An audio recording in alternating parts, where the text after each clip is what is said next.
దేవుడు. రెండవదిగా చూసుకున్నట్లయితే ఏం చెప్తున్నాడు? నా సన్నిధిలో మీరు నడవాలి, రెండవ పాయింట్. మూడో పాయింట్ గా మనం చూసుకుంటే ఏంటంట, నిందారహితుడవై ఉండుము. హల్లెలూయా.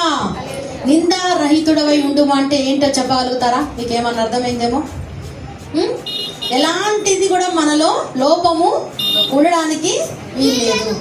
దేవునికి అయిష్టమైన పనులు, దేవునికి అయిష్టమైన కార్యాలు ఏది కూడా ఉండడానికి వీల్లేదు. నా సన్నిధిలో నువ్వు అలా నడవాలి, నా మార్గాల్లో నువ్వు అలా నడవాలి. నిందారహితుడు, ఏ నింద కూడా నీ మీద ఉండడానికి వీల్లేదు, ఏ అపనింద కూడా నీ మీద ఉండడానికి వీల్లేదు, ఏ తప్పిదము కూడా నీపై ఉండడానికి వీల్లేదు. కాబట్టి నిందారహితుడు అనే పేరు మనకి కావాలి. ప్రతి ఒక్కరికి కూడా దేవుని సన్నిధిలో నడవాలి అంటే ఏం కావాలండి? నిందారహితులుగా మనము ఉండాలి. ప్రతి ఒక్క తప్పిదములు ఆయన సన్నిధానంలో ఒప్పుకోవాలి. దేవుడు అసలు భూలోకానికి వచ్చింది ఎందుకండి? దేవుడు వచ్చింది ఎందుకో మనం దాన్ని ఉపయోగించుకోకుంటే ఏం లాభం? దేవుడు మన పాపాలను, మన శాపాలను కొట్టివేయడానికే, మనల్ని రక్షించడానికే, మనం చేసిన ప్రతి పాపము కూడా క్షమించడానికే ఆయన ఈ భూలోకానికి వచ్చాడు. కానీ మరి దేవుని దగ్గర అడుగుతున్నామా? మరి అయ్యా పలానా తప్పు చేశాను, అయ్యా పలానా పాపము, పలానా దోషము, పలానా నేరం అయ్యా నేను చేశాను, నీకు అయిష్టమైన కార్యము నేను చేశాను ప్రభువా, నన్ను క్షమించు. నువ్వు క్షమించడానికే ఈ భూలోకానికి వచ్చిన దేవుడు ప్రభువా. నా కొరకే నా పాపములు క్షమించడానికే ఈ భూలోకానికి వచ్చావు ప్రభువా. నా యొక్క పాపాలు, నా యొక్క శాపాలు అన్ని కూడా నువ్వు కొట్టివేయండి ప్రభువా, అన్నిటిని కూడా తీసివేయండి, నిందారహితుడిని నన్ను చేయండి ప్రభువా. అలాంటి అనుభవంతో మనం అబ్రహాముతో దేవుడు మాట్లాడుతున్నాడు. అబ్రహాముతో ఒక్కడితోనే కాదండి దేవుడు మాట్లాడేది, మనతో కూడా మాట్లాడతాడు. ప్రతి ఒక్కరితోనూ మరి రోజు ఆయన చిత్తము, ఆయన ప్రణాళిక మన పట్ల ఉన్నది కాబట్టే, ఆయన మనల్ని ప్రేమించాడు కాబట్టే, ఆయన నామంలో మనం అందరం ఉన్నాము కాబట్టే ఈరోజు ఆయన సన్నిధిలో వచ్చి ఈ రీతిగా కూర్చొని దేవుని మాటలు వింటున్నాము. కాబట్టి ప్రతి ఒక్కరము మనం 3 విషయాలు ఈ నూతన సంవత్సరంలో 3 విషయాలను బట్టి మనం ముందుకు సాగిపోవాలి. ఒకటి, ఆయనకు అసాధ్యమైన కార్యము ఏది లేదని నువ్వు సంపూర్ణంగా గ్రహించాలి. నీకు ఏ అక్కర్లు, ఏ అవసరతలు, ఏ ఇరుకులు, ఏ ఇబ్బందులు, ఏ ప్రాబ్లం ఉన్నా కూడా ఏ మనుషులకు చెప్పొద్దు, ఏ మనుషులను ఆశ్రయించొద్దు. సర్వశక్తి గల దేవుడను అని 2025 సంవత్సరంలో మొదటిగా నీతోనే స్వరము ద్వారా దేవుడు మాట్లాడుతున్నాడు.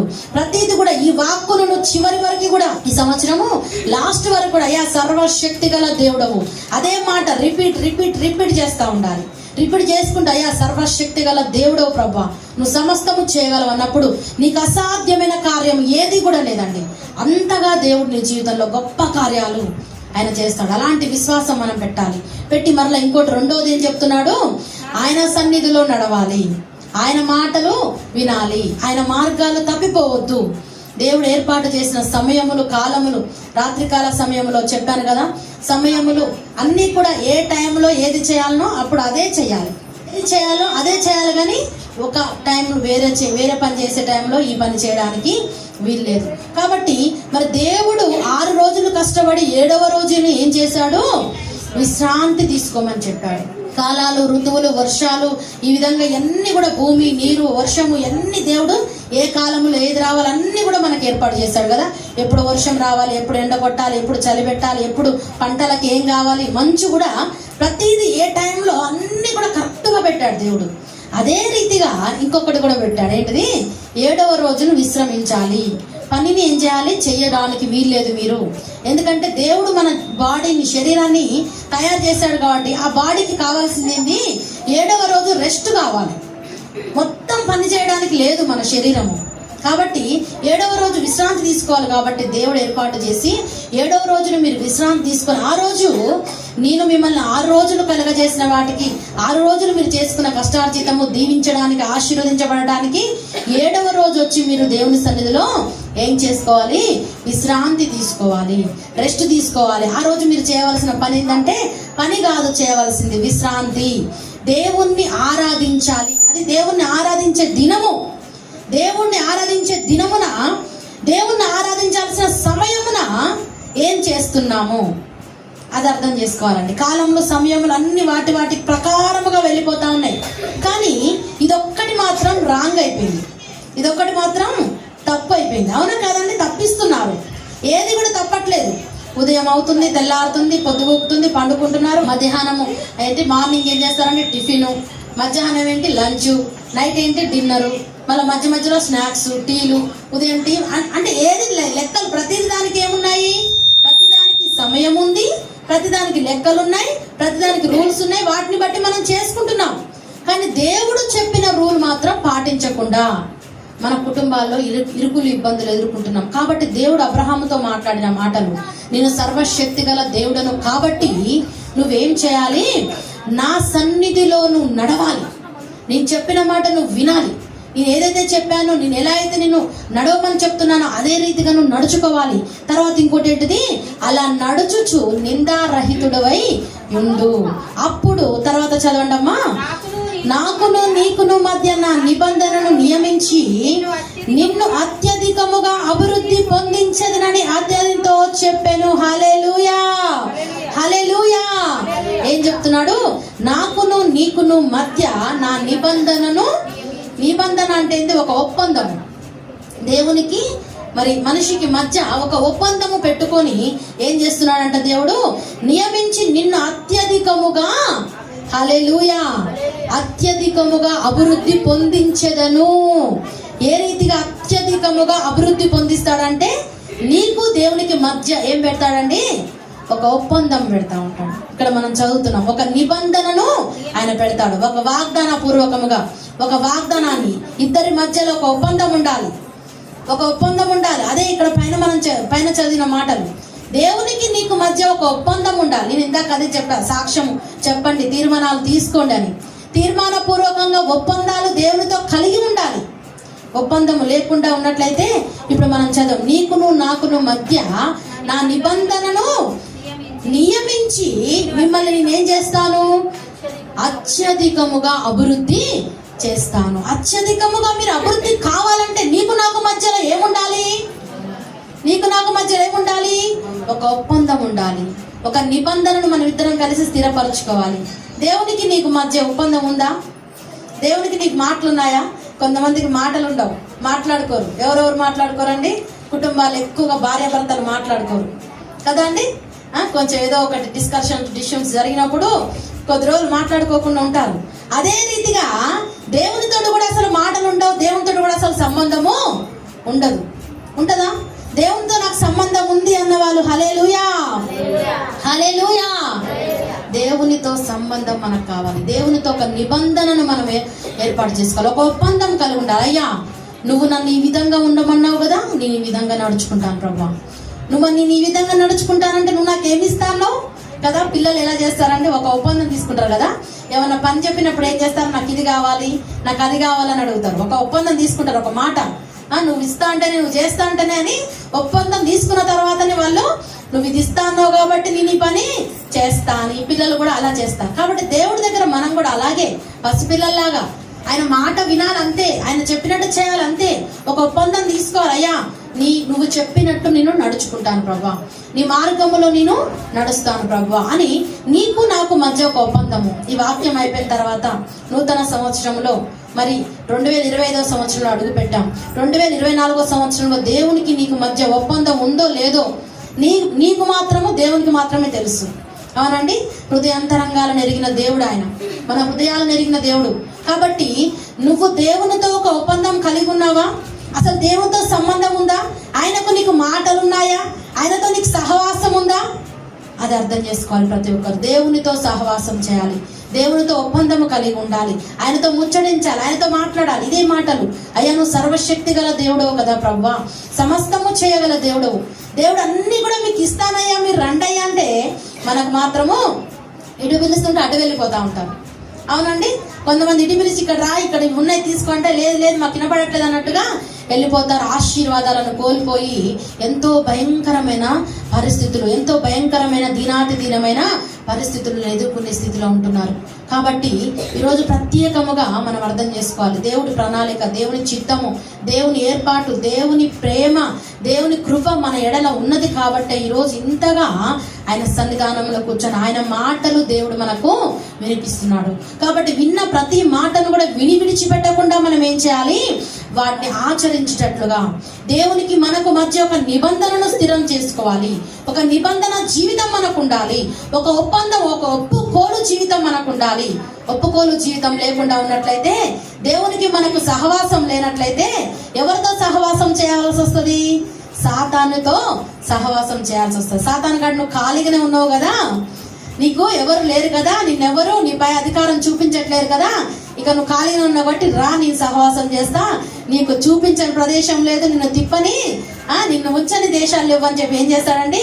చెయ్యని స్నేహాలు లేవని రకరకాల స్నేహాలు, రకరకాల హ్యాబిట్స్, రకరకాల విధానాలుగా సాతానుగాడు మంచిగా చేయి పట్టుకొని భుజాల మీద చేయి వేసుకొని తీసుకెళ్ళి మంచిగా తిప్పుకొని తీసుకొస్తా ఉంటాడు. అలా తిప్పుకుంటున్నప్పుడు, తీసుకెళ్తున్నప్పుడు బయట సమాజంలో మనకు ఎలా ఉంటుందండి? ఎలా ఉంటుంది చెప్పండి ఒకసారి. సాతానుతో ఫ్రెండ్షిప్ చేస్తే సమాజంలో మనకి ఏముంటది? అవునా కాదా? మరి ఎందుకని సాతానుతో సహవాసం చేసేది? సాతానుతో సహవాసం చేసి ఏం చేస్తారు? దేవునికి దూరంగా ఉండి, దేవునితో సహవాసం చేయకుండా, దేవునితో ఒక ఒప్పందం కలిగి లేకుండా విడిచిపెట్టి ఖాళీగా నువ్వు ఉన్నట్టు కనబడ్డావంటే కథమే, నీ పని అవుటే. సాతానుగాడు దేవుని బిడ్డలైన వారిని ఇంత ప్రార్థన పరులపై ఎన్నో శోధనలు తీసుకొస్తున్నాడు. ఇక నువ్వు ఖాళీగా ఉన్నావంటే వాడు ఏం చేస్తాడు? ఏం చేస్తాడండి? ఫుట్బాల్ ఆడుకుంటున్నాడు. ఇంతవరకు కూడా నీ జీవితము ఈ స్థితిలో ఉన్నదంటే మనం అర్థం చేసుకోవాలని తెలుసా? సాతానుగాడు మనల్ని ఫుట్బాల్ ఆడుకుంటున్నాడు. వాడికి అంత ఈజీగా దొరికిపోయాడు. ఒక ఆడుకునే ఆట వస్తువులాగా మనం వాడి చేతిలోకి చిక్కాము కాబట్టి ఫుట్బాల్ ఆడుకుంటున్నాడు. వాడి చేతిలో మనం ఉండడానికి లేదు, దేవుని చేతిలో మనం ఉండాలి. దేవుడు ఎంత గొప్ప దేవుడు అండి, సర్వశక్తి గల దేవుడు. ఇవన్నీ కూడా మనకు తెలియజేస్తూ వచ్చినాడు. మనము దేవునికి మనకు మధ్య ఒక ఒప్పందము కలిగి ఉండాలి. ఈ సంవత్సరం అంతా కూడా నామకార్థమైన క్రైస్తవులము కాదు, ఒప్పందం లేని జీవితాలు కాదు. దేవునికి మనకు మధ్య సంబంధము లేకుండా మనం జీవించడానికి వీల్లేదండి. దేవునికి మనకు సంబంధం ఉండాలి, బంధం ఉండాలి, బాండింగ్ ఉండాలి. అది లేకుండా ఉన్నట్లయితే ఆత్మీయ జీవితంలో మనం ఎదగలేము, అభివృద్ధి పొందలేము. ఇక్కడ అదే చెప్తున్నాడు, మీకు నాకు మధ్య ఒక నిబంధనను నియమించి నిన్ను ఏం చేస్తానప్పుడు? అత్యధికముగా అభివృద్ధి కలగజేస్తాను. కొందరు అనుకుంటారండి, నా జీవితంలో అభివృద్ధి లేదు, ఆశీర్వాదము లేదు అనుకుంటారు. అనుకునేవారు ఉన్నారండి? ఇక్కడ చేతుతారా? హల్లెలూయా, హల్లెలూయా.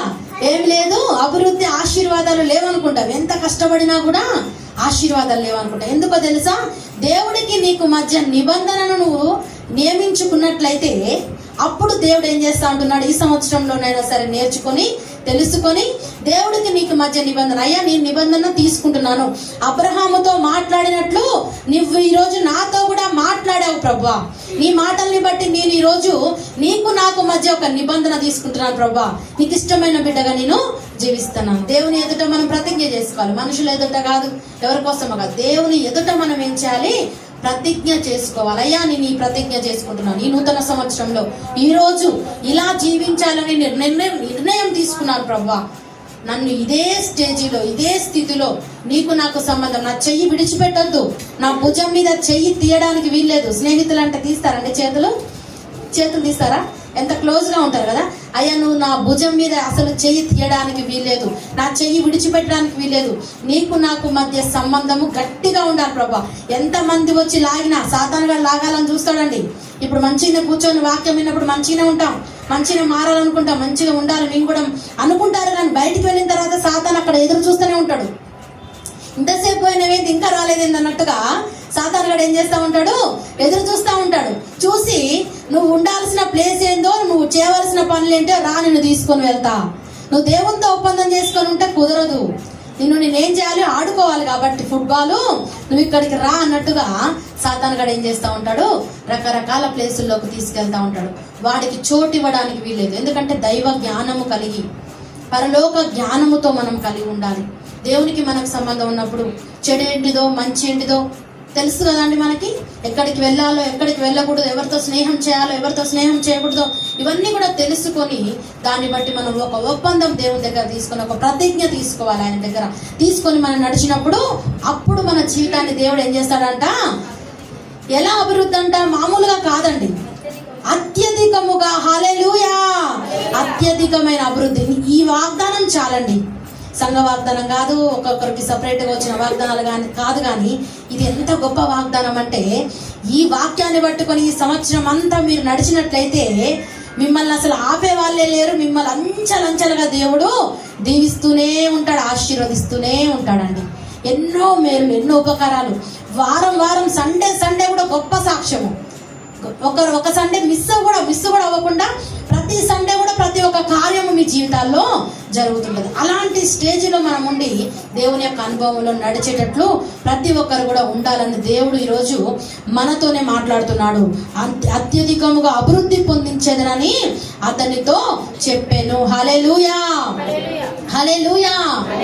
మరి ఈ 3 విషయాలు చాలా జాగ్రత్తగా జ్ఞాపకం చేసుకొని, ఒకటి ఏంటంటే చెప్పండి మీరే, సర్వశక్తి గల దేవుడు ప్రభువా అని మనము ప్రార్థన చేసుకోవాలి. రెండవదిగా, నీ సన్నిధిలో నడిచే కృప నాకు దయచేయండి. నీ సన్నిధిని నేను విడిచిపెట్టను ప్రభువా. ఎప్పుడైనా ఎలాంటి ఇరుకులు, ఎలాంటి ఇబ్బందులు, ఎన్ని సమస్యలు సాతానుగాడు రాకుండా ఎన్నో బంధకాలు వేసి ఆపినా కూడా ప్రభువా నీ సన్నిధికి రాకుండా నేను ఆగను. మూడవది ఏంటిది, నిందారహితుడుగా ఉండే కృప నాకు దయచేయి, నాకు సహాయం చేయ ప్రభువా.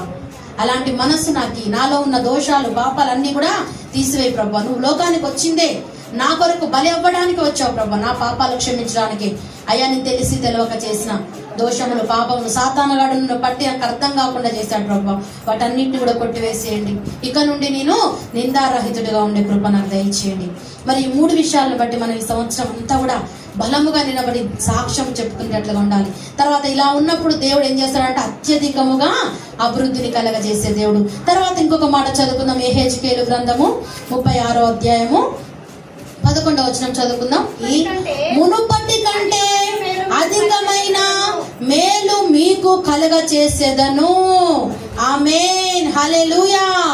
అప్పుడు నేను యెహోవానై ఉన్నానని మీరు తెలుసుకుందురు. నేను సర్వశక్తి గల దేవుడనని అప్పుడు మీరు తెలుసుకుంటారు. ఎప్పుడు అంట, మునుపటి కంటే అధికమైన మేలులు మీకు చేయబోతున్నాను, కలుగజేయబోతున్నాను, కలుగజేస్తాను.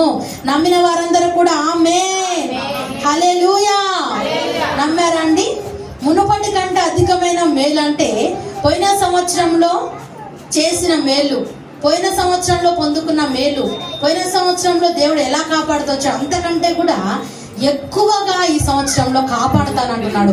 మునుపటి కంటే అధికమైన మేలులు మీ జీవితంలో నేను చేస్తాను, చేయబోతున్నాను. కాబట్టి అప్పుడు మీ జీవితంలో అలా చేస్తాను కాబట్టి అప్పుడు ఆయన దేవుడు అని, యెహోవానైన దేవుడు అని మీరు అప్పుడు గ్రహించగలుగుతారు. సర్వశక్తి గల దేవుడని తెలుసుకుంటారు. కాబట్టి ఈ వాగ్దానాలు పట్టుకొని మొదటిగా మనం చేయవలసిన 3 మార్గాలు నేర్చుకొని, 4వదిగా దేవుడు చెప్పిన మాట ఏంది, మునుపటి కంటే అధికమైన మేలులు మీకు చేయబోతున్నాను. పోయిన సంవత్సరంలో ఒకవేళ ఎలాంటి దీవెనల ఆశీర్వాదాలు పొందుకోలేదేమో, ఇంకా ఒకవేళ ఎంతవరకు అయితే పొందుకున్నారో ఈ సంవత్సరం అంతకంటే ఎక్కువగా, పోయిన సంవత్సరంలో ఉన్న వాటికంటే ఎక్కువగా మిమ్మల్ని ఈ సంవత్సరంలో దీవించబోతున్నాను, ఆశీర్వదించబోతున్నాను. కాబట్టి మీరు ఎలా ఉండాలి? నిందారహితులుగా ఉండాలి. ఇంకోటి ఏంటండి, రెండవది దేవుని సన్నిధిలో నడవటం నేర్చుకోవాలి.